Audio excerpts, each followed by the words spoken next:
ഈ വീഡിയോയിൽ ട്രംപ് ഇപ്പം ഇറാൻ കോൺഫ്ലിക്റ്റിന് ഒരു അവധി പ്രഖ്യാപിച്ചിരിക്കുന്ന സ്ഥിതിക്ക് പ്രത്യേകിച്ച് ഇന്ത്യയുടെ പ്രധാനമന്ത്രി യൂറോപ്യൻ പര്യടനമെല്ലാം കഴിഞ്ഞ് അതുപോലെ നോർഡിക് സബ്മിറ്റിൽ പങ്കെടുത്തിട്ടുണ്ട്.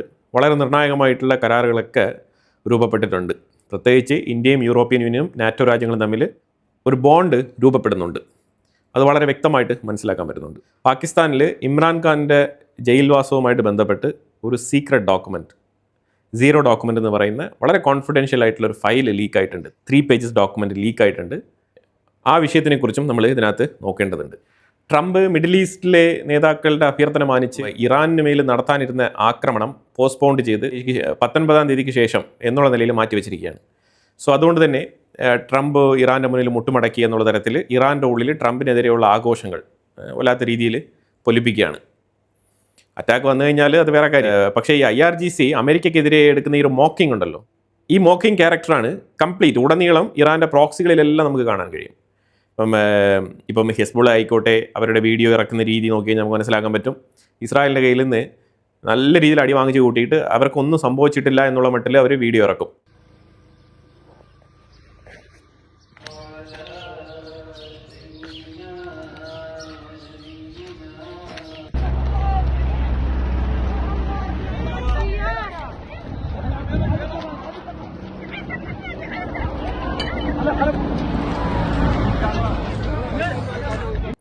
അതും മോക്ക് ചെയ്തുകൊണ്ടുള്ള വീഡിയോകളൊക്കെ ഇറക്കാറുണ്ട്. 2-3 റോക്കറ്റുകൾ വിടുന്ന ഫൂട്ടേജസ് ഇവർ പെർമനൻ്റ് ആയിട്ട് എടുത്തു വെച്ചിട്ടുണ്ട്.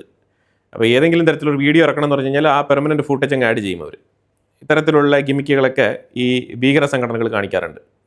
ഗാസയ്ക്ക് ഉള്ളിൽ ഇസ്രായേൽ തകൃതിയായിട്ടുള്ള ആക്രമണം, പ്രത്യേകിച്ച് ഖാൻ യൂനിസ് എന്ന് പറഞ്ഞ സെൻട്രൽ ഗാസയുടെ തൊട്ട് താഴെ കിടക്കുന്ന ആ ഖാൻ യൂനിസ് പ്രദേശത്ത് ഡിസ്മാൻറ്റിലിങ് പൂർണ്ണമായിട്ട് ഡിസ്മാൻറ്റിൽ ചെയ്തിരിക്കുകയാണ്. പൂർണ്ണമായിട്ടും കംപ്ലീറ്റ് ബിൽഡിംഗ് സ്ട്രക്ചേഴ്സും ഇടിച്ച് നിരത്തിയിരിക്കുകയാണ്. ഇസ്രായേൽ തികച്ചും ഗാസയെ മൊത്തത്തിൽ വൈപ്പ് ഔട്ട് ചെയ്തുകൊണ്ടിരിക്കുന്ന ഒരു സാഹചര്യമാണ് നിലവിൽ. പ്രത്യേകിച്ച് ഇറാനുമായിട്ട് ബന്ധപ്പെട്ട വിഷയം, ആഗോളതരത്തിലുള്ള ഓയിൽ പ്രശ്നങ്ങൾ, അതുപോലെ LNG പ്രതിസന്ധികൾ, ലെബനൻ്റെ ഉള്ളിൽ നടക്കുന്ന ആക്രമണങ്ങൾ, ഇതെല്ലാം തന്നെ ഗാസയുടെ വിഷയത്തിനെ മാറ്റി നിർത്തിയിട്ടുണ്ട്. ഗാസയ്ക്ക് വേണ്ട രീതിയിലുള്ള ഫോക്കസ് കിട്ടുന്നില്ല. അതുപോലെ പുതുതായിട്ട് ഇപ്പം 3ാമത് ഫ്ലോട്ടില എന്ന് പറഞ്ഞുകൊണ്ട് കുറേ ബോട്ടും എടുത്തുകൊണ്ട് തുർക്കിയുടെ സപ്പോർട്ടോടു കൂടി മെഡിറ്ററേനിയൻ കടലിലൂടെ കടന്നു വന്നുകൊണ്ടിരുന്ന ഫ്ലോട്ടില ടീമിനെ ഇസ്രായേൽ കൃത്യമായിട്ട് അറസ്റ്റ് ചെയ്ത് നീക്കം ചെയ്തിരിക്കുകയാണ്. അവരെ റിലീസ് ചെയ്യുകയും ചെയ്തിട്ടുണ്ട്, വിട്ടുകൊടുത്തിട്ടുമുണ്ട്. ഇതൊക്കെ അറിയാവുന്ന കാര്യങ്ങളാണ്. ഈ മെഡിറ്ററേനിയനിലൂടെ ഗാസയിലേക്ക് എത്താൻ ശ്രമിച്ചു കഴിഞ്ഞാൽ ഇസ്രായേൽ തടയും എന്നുള്ളത് 100% ഉറപ്പുള്ള കാര്യമാണ്. ഇല്ലെങ്കിൽ എത്രയോ സംഘടനകൾക്ക് അതിലൂടെ ചാരിറ്റി പ്രവർത്തനം ചെയ്തുകൂടെ? അത് അനുവദനീയമല്ല. ഇസ്രായേൽ അതിനെ അനുവദിക്കില്ല എന്നുള്ളതാണ്. ഇപ്പം നിങ്ങളൊരു കാര്യം മനസ്സിലാക്കണം വെച്ചാൽ October 7, 2023 ഈ ആക്രമണം ഹമാസ് നടത്തിയപ്പോൾ അവർ ചിന്തിച്ചിട്ട് പോലും ഉണ്ടാവില്ല ഇത്തരത്തിലുള്ള ഒരു സീൻ. ഇങ്ങനൊരു സിറ്റുവേഷൻ അവർ ഒരിക്കലും റിയലൈസ് ചെയ്തിട്ടുണ്ടാവില്ല.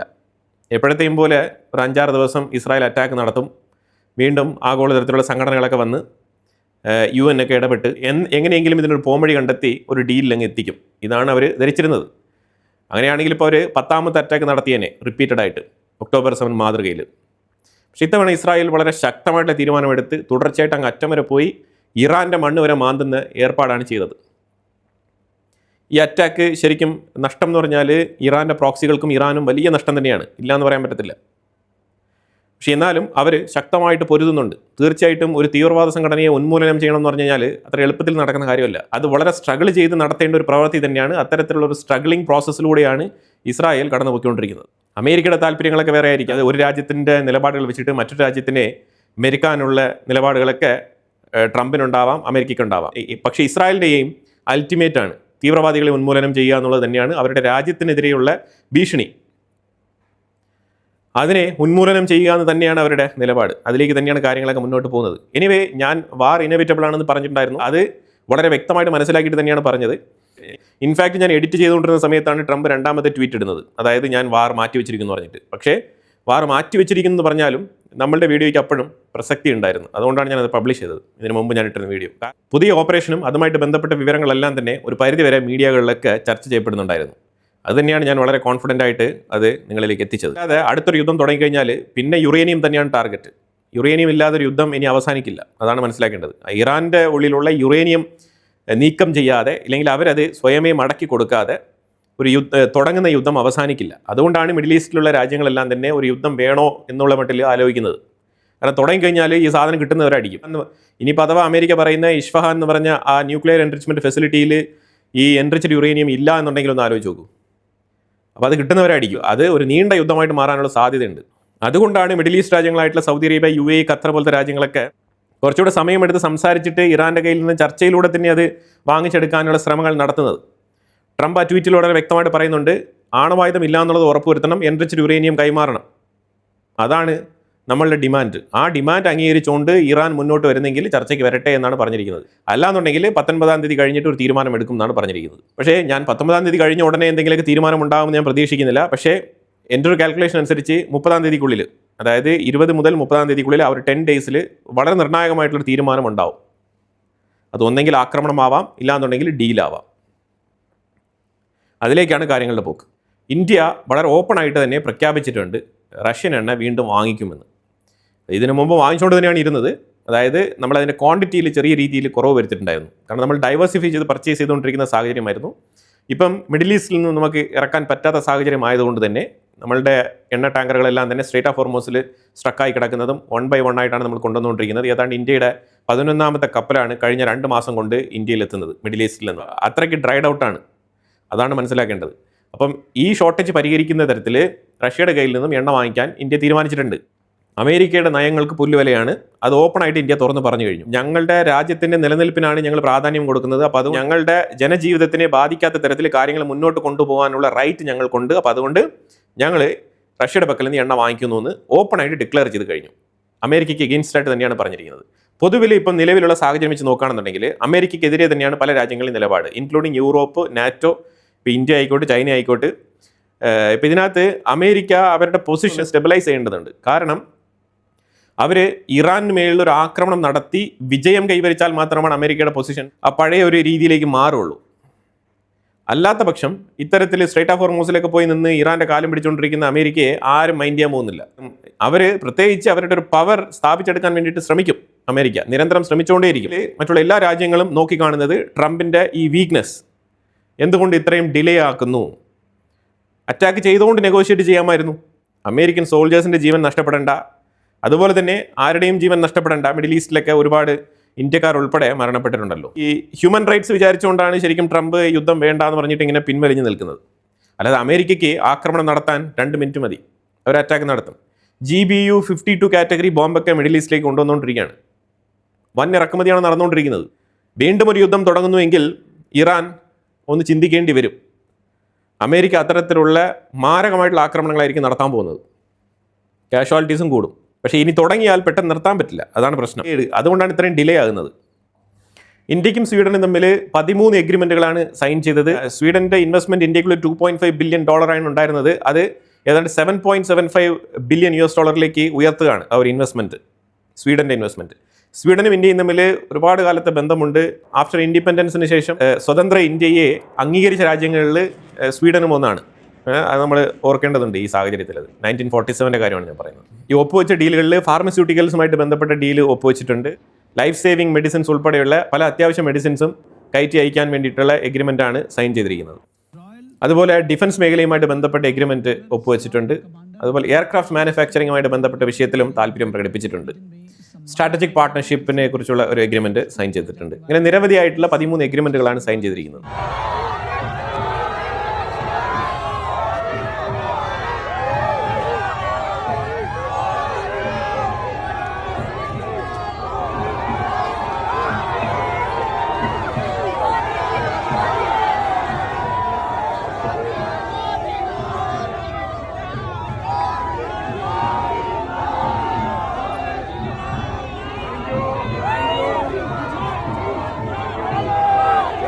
അതുപോലെ നെക്സ്റ്റ് 5 ഇയേഴ്സിലേക്കുള്ള R&D വർക്കുമായിട്ട് ബന്ധപ്പെട്ട റിസർച്ച് ആൻഡ് ഡെവലപ്മെൻറ്റ് മേഖലയിൽ ചേർന്ന് പ്രവർത്തിക്കാൻ ധാരണയായിട്ടുണ്ട് സ്വീഡനും ഇന്ത്യയും. ഈ റിസർച്ച് ആൻഡ് ഡെവലപ്മെൻറ്റ് എന്ന് പറഞ്ഞു കഴിഞ്ഞാൽ നമ്മളത് ചെറിയ വിഷയമായിട്ട് കരുതരുത്. ഇന്ത്യ ഇപ്പോഴും ഒരുപാട് പുറകിൽ നിൽക്കുന്ന ഒരു മേഖലയാണ് ഈ റിസർച്ച് ആൻഡ് ഡെവലപ്മെൻറ്റ്. എല്ലാ ഡിപ്പാർട്ട്മെൻറ്റുകളിലും മൊത്തത്തിൽ അങ്ങനെ തന്നെയാണ്. ഇപ്പോൾ ഞാൻ ഇതിന് മുമ്പ് ഒരു വീഡിയോ പബ്ലിഷ് ചെയ്തിട്ടുണ്ട് ഇൻസൈറ്റ്സ് മലയാളം ഗ്ലോബലിൽ, നമ്മളുടെ സെക്കൻഡറി ചാനലിൽ. അതിനകത്ത് ചൈനയുടെ ഒരു എൻ്റർപ്രണറിനെ കുറിച്ച് ഞാൻ മെൻഷൻ ചെയ്തിട്ടുണ്ട്. ലെൻസ് ടെക്നോളജീസ് എന്ന് പറഞ്ഞൊരു കമ്പനി. ആ കമ്പനിയുടെ ഓണർ ഷൂ കുൻഫെ എന്ന് പറഞ്ഞ ലേഡിയാണ് ചൈന, അതായത് ട്രംപിൻ്റെ അമേരിക്കൻ ഡെലിഗേറ്റ്സുമായിട്ട് നടത്തിയ മീറ്റിങ്ങിൽ പ്രധാന ചെയർപേഴ്സണായിട്ട് കൊണ്ട് ഇരുത്തിയത്. അതിന് ഒരുപാട് കാരണമുണ്ട്. ഈ ലെൻസ് ടെക്നോളജീസ് എന്ന് പറഞ്ഞ കമ്പനി ഏതാണ്ട് 2.5 ബില്യനൊക്കെയാണ് റിസർച്ചിന് വേണ്ടിയിട്ട് തന്നെ, റിസർച്ച് ആൻഡ് ഡെവലപ്മെൻറ്റിന് R&D വർക്കിന് വേണ്ടിയിട്ട് സ്പെൻഡ് ചെയ്തിരിക്കുന്നത്. $10 ബില്യൺ വിറ്റ് വരവുള്ള ഒരു കമ്പനി $2.5 ബില്യൺ വർത്ത് വരുന്ന എമൗണ്ട് സ്പെൻഡ് ചെയ്തിട്ടുണ്ട് R&D വർക്കിന് വേണ്ടിയിട്ട് മാത്രം. ഒന്ന് ആലോചിച്ച് നോക്കൂ. ഇതൊക്കെയാണ് ഇച്ഛാശക്തി എന്ന് പറയുന്നത്. ഇപ്പം കേരളത്തിൽ ഇപ്പോൾ പുതിയ മന്ത്രിസഭ രൂപീകരിച്ചു. പൊളിറ്റിക്സ് അല്ല, ജസ്റ്റ് കോമൺ ആയിട്ട് നിങ്ങളൊന്ന് ആലോചിച്ച് നോക്കൂ.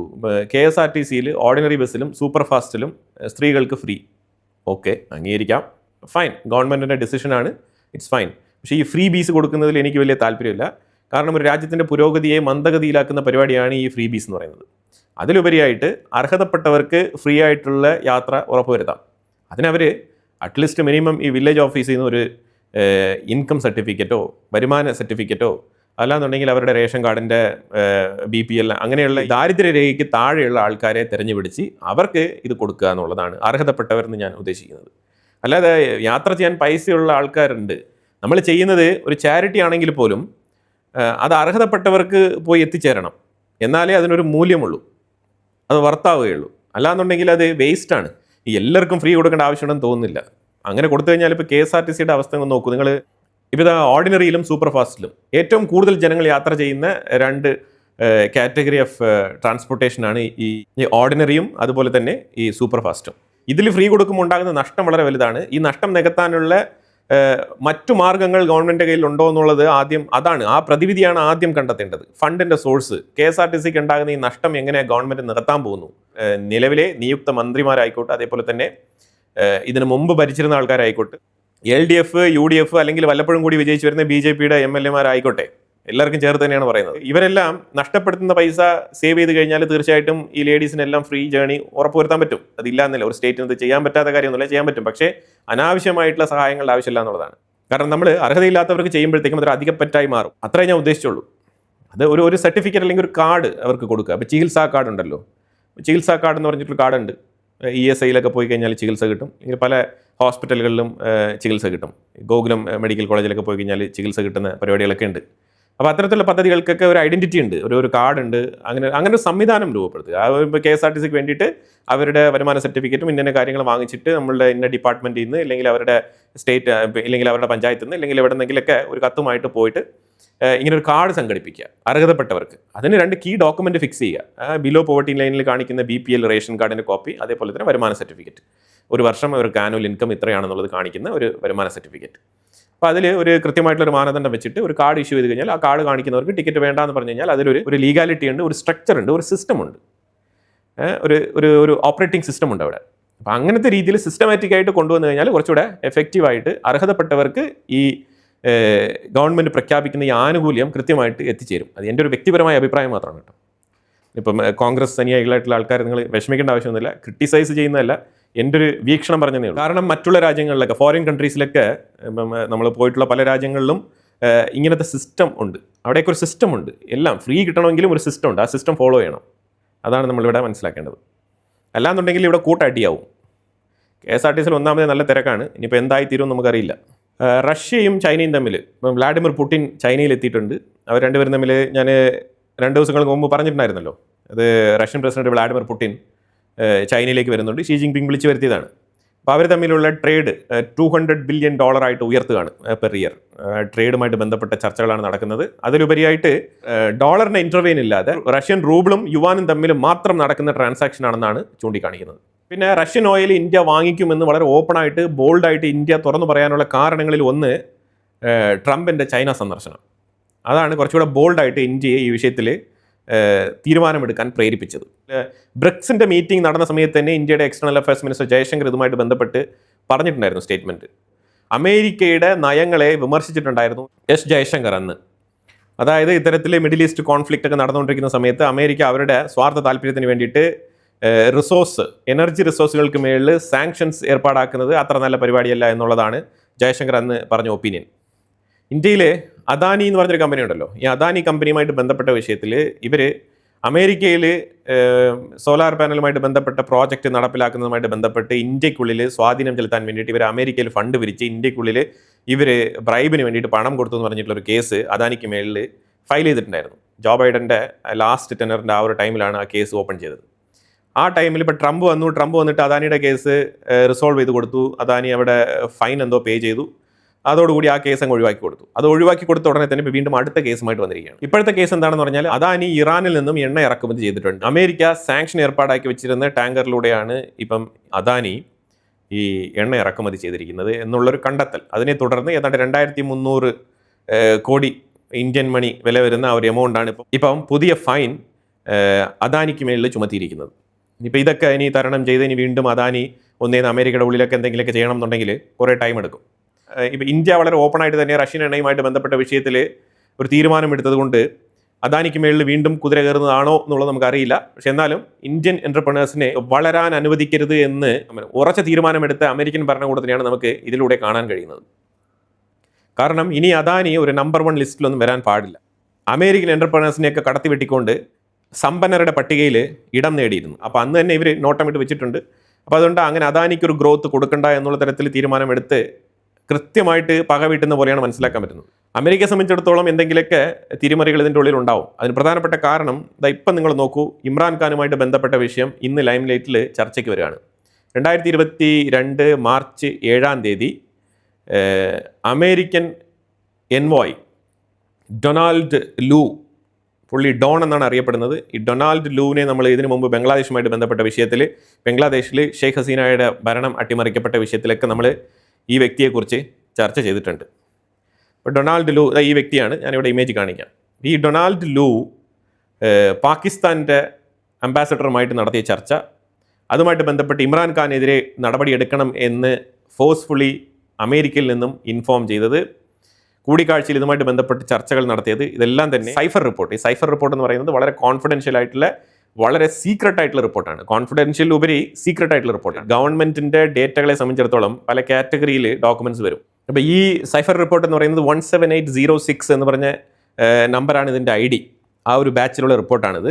ആ റിപ്പോർട്ട് പുറത്തു വന്നിരിക്കുന്നത് 3 പേജുകളാണ് പുറത്തു വന്നിരിക്കുന്നത്. ഈ 3 പേജുകളിൽ വളരെ ചുരുക്കി പറഞ്ഞാൽ അതിനകത്ത് പറഞ്ഞിരിക്കുന്ന വിഷയങ്ങൾ 7 മാർച്ച് 2022 ഈ ഡിസ്കഷൻ നടന്നിരിക്കുന്നത്. 7 മാർച്ച് 2022 ഈ ഡിസ്കഷൻ നടന്ന് 21 മാർച്ചിൽ ഇമ്രാൻഖാൻ്റെ കസേര തെറിച്ച് ആണ് മനസ്സിലാക്കേണ്ടത്. വളരെ ഷോർട്ട് പീരീഡിൽ വിത്തിൻ 2 വീക്സിൽ ഇമ്രാൻഖാൻ്റെ കസേര അട്ടിമറിക്കപ്പെട്ടു എന്നുള്ളതാണ് നമ്മൾ മനസ്സിലാക്കേണ്ടത്. ബാജ്വ പോകുന്നു, ഇമ്രാൻഖാനെ അറസ്റ്റ് ചെയ്യുന്നു, ഇമ്രാൻഖാൻ്റെ പൊസിഷൻ എടുത്ത് മാറ്റുന്നു. ഇങ്ങനെ പല കാര്യങ്ങളും അവിടെ നാടകീയമായ സംഭവങ്ങളൊക്കെ നടന്നത് ഈ മാർച്ച് മാസം 2022 അത് കഴിഞ്ഞിട്ട് ഇമ്രാൻഖാൻ ജയിലിലിരുന്നുകൊണ്ടാണ് ഇലക്ഷനൊക്കെ നേരിടുന്നത്. അതും ഇമ്രാൻഖാൻ മത്സരിക്കാനുള്ള അവകാശമൊന്നും കിട്ടിയില്ല. അവരുടെ അനുയായികളാണ് മത്സരിച്ചത്. എന്നിട്ട് ഇമ്രാൻഖാനാണ് ഏറ്റവും കൂടുതൽ മെജോറിറ്റി കിട്ടി. പാകിസ്ഥാൻ ജനങ്ങളുടെ പിന്തുണയുള്ള ഒരു നേതാവ് എന്ന് പറഞ്ഞാൽ ഇമ്രാൻഖാനാണ്. അത് അമേരിക്കയ്ക്കും അറിയാം. ഡെമോക്രാറ്റിക്കലി പാകിസ്ഥാൻ്റെ ഉള്ളിൽ ജനപിന്തുണയുള്ള ഒരു നേതാവ് ഇമ്രാൻഖാനാണ്. അമേരിക്കയ്ക്ക് ഡിനൈ ചെയ്യാൻ പറ്റത്തില്ല. അത്തരത്തിലുള്ള ജനപിന്തുണയവരെ മാനിക്കാതെയാണ് അമേരിക്ക ഇത്തരത്തിലുള്ള ഇടപെടലുകൾ നടത്തിയിരിക്കുന്നത്. ഡെമോക്രസിക്ക് വേണ്ടിയിട്ട് നിലകൊള്ളുന്ന വെസ്റ്റേൺ അജണ്ട, അതുപോലെ തന്നെ അമേരിക്ക ഉൾപ്പെടെയുള്ള രാജ്യങ്ങൾ, ഇവരുടെ ഇരട്ടത്താപ്പ്, ഹിപ്പോക്രസി ഇവിടെ മനസ്സിലാക്കാൻ പറ്റുന്നത് വളരെ കൃത്യമായിട്ട്. പാകിസ്ഥാൻ്റെ അന്നത്തെ എൻവോയ് ആയിട്ടുള്ള ആസാദ് മജീദ് ഖാൻ എന്ന് പറഞ്ഞ ഈ പാകിസ്ഥാൻ എൻവോയ് ആണ് ഈ വിഷയത്തിൽ ഇടപെട്ടിരിക്കുന്നത്. ഈ അസാദ് മജീദ് ഖാനുമായിട്ടാണ് ഈ ഡൊണാൾഡ് ലൂ സംസാരിച്ചിരിക്കുന്നത് ഉടനീളം. ഇവിടെ ഈ സൈഫർ എന്ന് പറഞ്ഞാൽ അത്ര സീക്രട്ട് ആയിട്ടുള്ള ഒരു ഡോക്യുമെൻ്റ്, അതായത് ഒരു ഫോട്ടോയോ അല്ലെങ്കിൽ ഒരു ഫോട്ടോ കോപ്പിയോ പോലും എടുക്കാൻ പറ്റാത്ത രീതിയിലുള്ള സീക്രസി, അതാണ് ഈ ഡോക്യുമെൻ്റ്. ഗവൺമെൻറ്റിനെ സംബന്ധിച്ചിടത്തോളം റെസ്ട്രിക്റ്റഡ് ഡോക്യുമെൻറ്റ്സ് ഉണ്ട്, അതുപോലെ കോൺഫിഡൻഷ്യൽ ഡോക്യുമെൻറ്റ്സ് ഉണ്ട്, അതുപോലെ സീക്രട്ട് ഡോക്യുമെൻറ്റ്സ് ഉണ്ട്, അതുപോലെ ടോപ്പ് സീക്രട്ട് ഡോക്യുമെൻറ്റ്സ് ഉണ്ട്. ഇത് ഈ സൈഫർ എന്ന് പറയുന്നത് ടോപ്പ് സീക്രട്ട് ഡോക്യുമെൻ്റ് ആണ്. അതായത് ആ രാജ്യത്തുള്ള ഏതെങ്കിലും 1-2 ആൾക്കാർക്ക് മാത്രമേ ഇതിനെക്കുറിച്ച് അറിവുണ്ടാവൂ. അത്തരത്തിൽ വളരെ വളരെ ടോപ്പ് ലെവലിൽ ചർച്ച ചെയ്ത് എടുക്കുന്ന തീരുമാനങ്ങളുടെ ഡോക്യുമെൻ്റാണ് സൈഫർ എന്ന് വിളിക്കുന്നത്. അപ്പോൾ ഇത് ഇവിടെ സംഭവിച്ചെന്താണെന്ന് പറഞ്ഞാൽ, റഷ്യ ഉക്രൈൻ യുദ്ധം തുടങ്ങുന്നു. അങ്ങനെ ഇമ്രാൻഖാൻ റഷ്യയിലേക്ക് യാത്ര നടത്തുന്നു. നിങ്ങൾക്ക് ഓർമ്മയുണ്ടോ എന്ന് എനിക്കറിയത്തില്ല. ഇമ്രാൻ റഷ്യയിലേക്ക് ഒരു യാത്ര നടത്തിയിട്ടുണ്ടായിരുന്നു. അതിന് ചോദ്യം ചെയ്തിട്ടുണ്ടായിരുന്നു അമേരിക്ക, നിങ്ങൾ എന്തുകൊണ്ട് റഷ്യയിലേക്ക് യാത്ര നടത്തി? ഇമ്രാൻഖാൻ, നിങ്ങളുടെ പ്രധാനമന്ത്രി, ഉക്രൈനെ സംബന്ധിച്ചിടത്തോളം നിങ്ങളുടെ നിലപാട് എന്താണ് എന്നുള്ള ചോദ്യമാണ് ചോദിച്ചത്. അതിൽ നിന്നാണ് തുടങ്ങുന്നത് കോൺവെർസേഷൻ. ഈ പേജിൽ തന്നെ അതാണ് ആദ്യത്തെ ചോദ്യങ്ങൾ. അപ്പോൾ അതിന് അമേരിക്കയ്ക്ക് കൃത്യമായിട്ടുള്ള ഉത്തരം കൊടുക്കാൻ പാകിസ്ഥാൻ എന്ന് കഴിഞ്ഞിരുന്നില്ല. PM ഓഫീസ് കൊടുത്ത ഉത്തരം എന്താണെന്ന് പറഞ്ഞാൽ, അതായത് ഇത് മുൻകൂട്ടി തീരുമാനിച്ച് മീറ്റിംഗ് ആയിരുന്നു. അതിൻ്റെ ഇടയ്ക്ക് യുദ്ധം തുടങ്ങി എന്നുള്ളത് ഈ മീറ്റിംഗ് റദ്ദാക്കാനുള്ള ഒരു റീസൺ ആയിട്ട് ഞങ്ങൾ കണ്ടില്ല. അമേരിക്കയ്ക്ക് ആ വിഷയത്തിൽ ദേഷ്യമുണ്ട്. അന്ന് ബൈഡൻ്റെ ഗവൺമെൻറ്റാണ് ഉക്രൈനെ സപ്പോർട്ട് ചെയ്ത് റഷ്യക്കെതിരെ യുദ്ധം നടത്തിക്കൊണ്ടിരിക്കുന്ന സമയം കൂടിയാണ്. അവിടെ ഇമ്രാൻഖാൻ കാണിച്ച ഒരു പിഴവ്, ആ പിഴവാണ് അമേരിക്കയെ കൊണ്ട് ഇത്തരത്തിൽ നടപടിയെടുക്കാൻ പ്രേരിപ്പിച്ചത്. അതുപോലെ തന്നെ റഷ്യ ഉക്രൈൻ യുദ്ധം നടന്നുകൊണ്ടിരിക്കുന്ന സമയത്ത് അമേരിക്ക റഷ്യക്കെതിരെ സാങ്ഷനുമായിട്ട് ബന്ധപ്പെട്ട് റെഫറൻഡം കൊണ്ടുവന്നിട്ടുണ്ടായിരുന്നു UN. അതിലൊരു റെഫറൻഡത്തിൽ നിന്നും ഇമ്രാൻഖാൻ ഈ പുടിനെ മീറ്റ് ചെയ്തിട്ട് വന്നതിന് ശേഷം പാകിസ്ഥാൻ വാക്കൗട്ട് ചെയ്തു. ആ റെഫറൻഡത്തിൽ നിന്നും പാകിസ്ഥാൻ വാക്കൗട്ട് ചെയ്യുകയാണ് ചെയ്തത്. അതും ശരിക്കും അമേരിക്കയ്ക്ക് ഇഷ്ടപ്പെട്ടില്ല. ഇന്ത്യയും ആ റെഫറൻഡം വാക്കൗട്ട് ചെയ്യുകയാണ് ചെയ്തത്. പാകിസ്ഥാൻ അവിടെ ഇടപെടുന്നുണ്ട്. അതായത് ഞങ്ങൾക്ക് അമേരിക്കയുമായിട്ട് ഒരുപാട് താല്പര്യങ്ങളുണ്ട്, അതായത് കശ്മീർ വിഷയത്തിൽ നിങ്ങൾ ഇടപെട്ട് ഒരു റെസൊല്യൂഷൻ ഉണ്ടാക്കി തരുമെന്നൊക്കെ ഞങ്ങൾ പ്രതീക്ഷിച്ചിരുന്നു നിങ്ങളെ. പക്ഷേ നിങ്ങൾ വർഷങ്ങളായിട്ട് ഞങ്ങളെ ചതിക്കുകയാണ് ചെയ്തത്. നിങ്ങൾക്ക് ഇതുവരെ ഇന്ത്യയുടെ പക്കൽ നിന്നും ആ കശ്മീരിനെ പാകിസ്ഥാന് വേണ്ടിയിട്ട് ചർച്ച നടത്തി അത് ഞങ്ങൾക്ക് റെസ്ക്യൂ ചെയ്ത് തരാൻ ഇതുവരെ നിങ്ങൾക്ക് സാധിച്ചിട്ടില്ല എന്നുള്ള തരത്തിലൊക്കെ ഈ ഡോക്യുമെന്റിൽ പറയുന്നുണ്ട്. എന്നാൽ ഞങ്ങളും വാക്കൗട്ട് ചെയ്തു, ഇന്ത്യയും വാക്കൗട്ട് ചെയ്തു. ഇന്ത്യക്കെതിരെ നിങ്ങൾ ഇത്തരത്തിലുള്ള നിലപാടല്ല എടുക്കുന്നത്, പക്ഷേ പാകിസ്ഥാനെതിരെ നിങ്ങൾ ഇമാതിരിയുള്ള നടപടികളാണ് സ്വീകരിക്കുന്നത് എന്നുള്ള തരത്തിലുള്ള കമൻറ്റുകളൊക്കെ പാകിസ്ഥാൻ്റെ NOയും അങ്ങോട്ട് സംസാരിച്ചിട്ടുണ്ട് ഈ ഡൊണാൾഡ് ലൂവിൻ്റെ അടുത്ത്. ഇതെല്ലാം തന്നെ ഈ ഡോക്യുമെന്റിൽ വരുന്നതാണ്. അപ്പോൾ പാകിസ്ഥാന് അമേരിക്ക കൊടുക്കുന്ന മറുപടി ഈ ഇന്ത്യ അല്ല പാകിസ്ഥാൻ. കാരണം പാകിസ്ഥാൻ അമേരിക്കയുടെ സപ്പോർട്ടോടു കൂടി ബേസിക്കലി ആദ്യ ഒരു 10-30 വർഷം ഡോളർ വാങ്ങിച്ച് കഴിച്ച് മുന്നോട്ട് പോയ രാജ്യമാണ്. അത് എങ്ങനെ ആയിക്കോട്ടെ, കിമ്പളമോ തീവ്രവാദം വളർത്താനോ അല്ലെങ്കിൽ റഷ്യക്കെതിരെ നിലപാടെടുക്കാനോ എന്തോ ആയിക്കോട്ടെ, അഫ്ഗാനിസ്ഥാനുമായിട്ട് ബന്ധപ്പെട്ട വിഷയങ്ങളിലോ അമേരിക്കയിൽ നിന്ന് ഡോളർ വാങ്ങിച്ച് പുട്ടടിച്ചിട്ട് അമേരിക്കയുടെ ചിൽബന്തിയായിട്ടിരുന്ന രാജ്യമാണ് പാകിസ്ഥാൻ. അപ്പോൾ തീർച്ചയായിട്ടും അവർ നിങ്ങൾക്കെതിരെ ഇങ്ങനത്തെ ചോദ്യങ്ങളൊക്കെ ചോദിക്കും, നിങ്ങൾ ഉത്തരം കൊടുക്കാൻ ബാധ്യസ്ഥരാണ്. പക്ഷേ ഇന്ത്യ അതിന് ബാധ്യസ്ഥരല്ല. കാരണം ഇന്ത്യ സെൽഫ് മെയ്ഡാണ്. അതാണ് ഇവിടെ മനസ്സിലാക്കേണ്ടത്. അതുകൊണ്ട് പാകിസ്ഥാൻ ഇന്ത്യയെ കമ്പയർ ചെയ്ത് അവിടെ സംസാരിച്ചിട്ട് കാര്യമില്ല. അപ്പോൾ അമേരിക്ക അതിന് ഉത്തരം പറയുന്നുണ്ട്, അഫ്ഗാനിസ്ഥാൻ്റെ വിഷയം സെപ്പറേറ്റ് ചർച്ച ചെയ്യാം. ഇന്ത്യ കശ്മീരുമായിട്ട് ബന്ധപ്പെട്ട വിഷയത്തിൽ ഇന്ത്യ സ്പേസ് കൊടുക്കുന്നില്ല. കശ്മീർ വിഷയത്തിൽ എത്രയോ തവണ ഡൊണാൾഡ് ട്രംപ് ഇടപെടാമെന്ന് ചോദിച്ചിട്ടും നമ്മൾ വേണ്ടാന്നാണ് പറഞ്ഞത്. അപ്പോൾ നമ്മൾ മനസ്സിലാക്കിക്കോണം, ഇതൊക്കെ CIA ഇതുമാതിരിപ്പെട്ട ആൾക്കാരുടെയൊക്കെ ഇൻഫ്ലുവൻസിൽ ഒരു പ്രസിഡന്റ് ചോദിക്കുന്നതാണ്. കശ്മീർ പ്രശ്നം വേണമെങ്കിൽ ഞാൻ പരിഹരിക്കാം. കശ്മീർ പ്രശ്നത്തിൽ മാത്രം ട്രംപിനെ ഇടപെടാൻ സമ്മതിച്ചിരുന്നെങ്കിൽ കശ്മീർ ഇന്ത്യ വിട്ട് മാറിപ്പോയേനെ. അത്തരത്തിലാക്കി തീർക്കും, കലക്കി കുളമാക്കി കൈ തരും. അതുകൊണ്ടാണ് ഇന്ത്യ വളരെ കൃത്യമായിട്ട് ഇന്ത്യ ഇന്റർണലി റിസോൾവ് ചെയ്തോളാം, ഇതിനകത്തൊരു ഫോറിൻ കൺട്രിയുടെ ഇൻവോൾവ്മെന്റിന്റെ ആവശ്യമില്ല എന്ന് കാര്യം വളരെ വ്യക്തമായിട്ട് തന്നെ ട്രംപിനെ ധരിപ്പിച്ചത്. അപ്പോൾ അന്നും ബൈഡൻ ഗവൺമെന്റ് ആയിരുന്നു. ബൈഡൻ ഗവൺമെന്റ് കശ്മീർ വിഷയവുമായിട്ട് ബന്ധപ്പെട്ട് അവർക്ക് ഒന്നും തന്നെ ഇതിനകത്ത് ചെയ്യാനില്ല, കാരണം ഇന്ത്യ അവിടെ ഒരു ഗ്യാപ്പ് കൊടുത്തിട്ടില്ലായിരുന്നു. അപ്പോൾ ഇതിങ്ങനെ തുടരെ ഇമ്രാൻഖാൻ ഇങ്ങനെ അമേരിക്കയെ അവഗണിക്കുന്നത് പോലെയുള്ള പ്രവൃത്തി ചെയ്തതുകൊണ്ട്, ഉക്രൈനിന് മേലുള്ള ഒരു നിലപാട് വ്യക്തമായിട്ട് പറയാത്തത് കൊണ്ട്, റഷ്യ-ഉക്രൈൻ യുദ്ധത്തിൽ ഒരു ന്യൂട്രൽ പൊസിഷൻ എടുത്തത് കൊണ്ടുമാണ് അമേരിക്ക ഇമ്രാൻഖാനെ കസേരയിൽ നിന്നും ഇറക്കാൻ തീരുമാനിച്ചത്.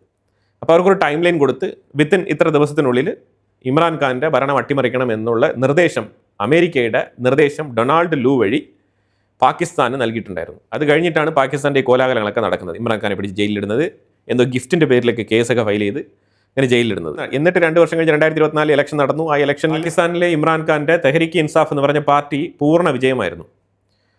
അതിൻ്റെ MLA-കളെല്ലാം തന്നെ ഇവർ റിജക്റ്റ് ചെയ്യുകയാണ് ചെയ്തത്. നിങ്ങൾ ഒഫീഷ്യലി മത്സരിക്കാൻ കപ്പാസിറ്റി ഉള്ള ആൾക്കാരല്ല, അതുകൊണ്ട് ഞങ്ങളാണ് രണ്ടാമത്തെ, മൂന്നാമത്തെ, നാലാമത്തെ പാർട്ടികളാണ് ഇവിടുത്തെ ഏറ്റവും വലിയ പാർട്ടി എന്ന് പറഞ്ഞിട്ട് അവർ ഇത് ഇലക്ഷൻ കഴിഞ്ഞിട്ട് പോസ്റ്റ് പോളിങ്ങിന് ശേഷം അവരൊരു കൂട്ടായ്മ ഉണ്ടായി. ആ കൂട്ടായ്മയിലുള്ള സർക്കാരാണ് ഇപ്പം ഭരിക്കുന്നത്. ഇതിന് പൂർണ്ണ സപ്പോർട്ട് ചെയ്ത് കൊടുത്തത് അമേരിക്കയാണ്. ഇതാണ് ഈ ഡോക്യുമെന്റ് പറയുന്നത്. ഇതിപ്പം അവിടെ മാത്രമല്ല, തീർച്ചയായിട്ടും ബംഗ്ലാദേശിലും ഈ ഡൊണാൾഡ് ലൂവിൻ്റെ ഇടപെടൽ വളരെ ശക്തമായിട്ടുണ്ടായിരുന്നു. അത് നമ്മൾ കണ്ടതാണ്. അത് കഴിഞ്ഞിട്ട് ഇപ്പോൾ ബംഗ്ലാദേശിനുള്ളിൽ ചെറിയൊരു പ്രശ്നമുണ്ട്, പൊട്ടിത്തെറി. അവിടെ ഇസ്ലാമിക് സംഘടനകളൊക്കെ കൂടി ചേർന്നുകൊണ്ട് അവിടെ ഒരു ലഹളയ്ക്ക് ഇപ്പം തിരികൊളുത്തുകയാണ്. പ്രധാനമായിട്ടും ഇന്ത്യയിൽ നിന്നും ഒരുപാട് ബംഗ്ലാദേശികൾ ഈ ബോർഡർ ക്രോസ് ചെയ്ത് പോയിട്ടുണ്ട്. ഇതിൽ വല്ലാത്ത പ്രതിസന്ധിയിലാണ് ബംഗ്ലാദേശിൻ്റെ പ്രൈം മിനിസ്റ്റർക്ക് ഇന്ത്യയോട് ഈ വിഷയത്തിൽ വിയോജിപ്പുണ്ട്. പ്രത്യേകിച്ച് BJP വെസ്റ്റ് ബംഗാൾ ഏറ്റെടുത്തോടുകൂടി ഈ ബംഗ്ലാദേശികളുടെ കൊഴിഞ്ഞുപോക്ക് വൻതോതിൽ നടക്കുന്നുണ്ട്. ഇതൊക്കെ തന്നെ ബംഗ്ലാദേശിൻ്റെ ഉള്ളിൽ ഇന്ത്യക്കെതിരെയുള്ള വിഷയമായിട്ട് ഇവിടെ നിന്ന് പോകേണ്ട ഗതികേടുണ്ടായവന്മാരൊക്കെ അവിടെ പോയിട്ട് ഇപ്പോൾ ഇന്ത്യക്കെതിരെ സംസാരിക്കുന്ന ടീമായിട്ട് മാറിയിരിക്കുകയാണ്. അപ്പോൾ ഇതുപോലെ 2024 ഇന്ത്യൻ ഇലക്ഷനിൽ ഇത്രത്തോളം ഡെമോക്രസിയിൽ കയറി കൈകടത്തൽ നടത്തുന്ന അമേരിക്ക 2024 ഇന്ത്യക്കുള്ളിൽ ഒരു രീതിയിലുള്ള ഇൻഫ്ലുവൻസും ചെയ്തിട്ടില്ല എന്ന് നമുക്ക് പറയാൻ പറ്റുമോ? ഒരിക്കലുമില്ല. ഈ ഇന്ത്യക്കുള്ളിലും പലതരത്തിലുള്ള അട്ടിമറികൾക്ക് ശ്രമിച്ച ആൾക്കാർ തന്നെയാണ് ഈ അമേരിക്ക. പക്ഷെ പരാജയപ്പെട്ടു. അതാണ് മനസ്സിലാക്കേണ്ടത്. കാരണം ഇന്ത്യ പാകിസ്ഥാനെ പോലെ അത്ര എളുപ്പത്തിൽ അല്ലെങ്കിൽ അത്ര വീക്കായിട്ടുള്ളൊരു കൺട്രി അല്ല. അത്ര എളുപ്പത്തിൽ ഇടപെടൽ നടത്തി വിജയിക്കാൻ കഴിയുന്ന ഒരു സാഹചര്യമല്ല ഇന്ത്യക്കുള്ളിലുള്ളത്. മനസ്സിലാക്കേണ്ടത് അമേരിക്ക എന്ന് പറഞ്ഞ രാജ്യം എത്തരത്തിലാണ് ഡെമോക്രസി എന്ന് പറഞ്ഞുകൊണ്ട് ഇത്തരത്തിൽ ഇരട്ടത്താപ്പ് കാണിച്ചുകൊണ്ട് ചെറിയ രാജ്യങ്ങളെ വേണ്ടിയിട്ട് അവരുടെ ചൊൽപ്പടിക്ക് നിർത്താൻ വേണ്ടിയിട്ട് എന്ത് ലോ ലെവൽ കളിയും കളിക്കാൻ വേണ്ടിയിട്ട് ഇവർ തയ്യാറാണെന്നുള്ളതാണ് നമ്മൾ ഇതിനകത്ത് മനസ്സിലാക്കേണ്ടത്. അപ്പോൾ എന്തായാലും വളരെ നിർണായകമായിട്ടുള്ള വിഷയങ്ങളാണ് നമ്മൾ വീഡിയോയിൽ പങ്കുവച്ചത്. തീർച്ചയായിട്ടും ഇറാനുമായിട്ട് ബന്ധപ്പെട്ട അപ്ഡേറ്റ്സ് അടുത്ത വീഡിയോയിൽ ഉൾപ്പെടുത്താം. ഈ വീഡിയോയിൽ പറഞ്ഞ വിഷയങ്ങളുമായിട്ട് ബന്ധപ്പെട്ട നിങ്ങളുടെ അഭിപ്രായങ്ങൾ കമന്റ് ബോക്സിൽ രേഖപ്പെടുത്തുക. കൂടുതൽ വാർത്തകളുമായിട്ട് അടുത്ത വീഡിയോയിൽ വരാം. Thank you so much.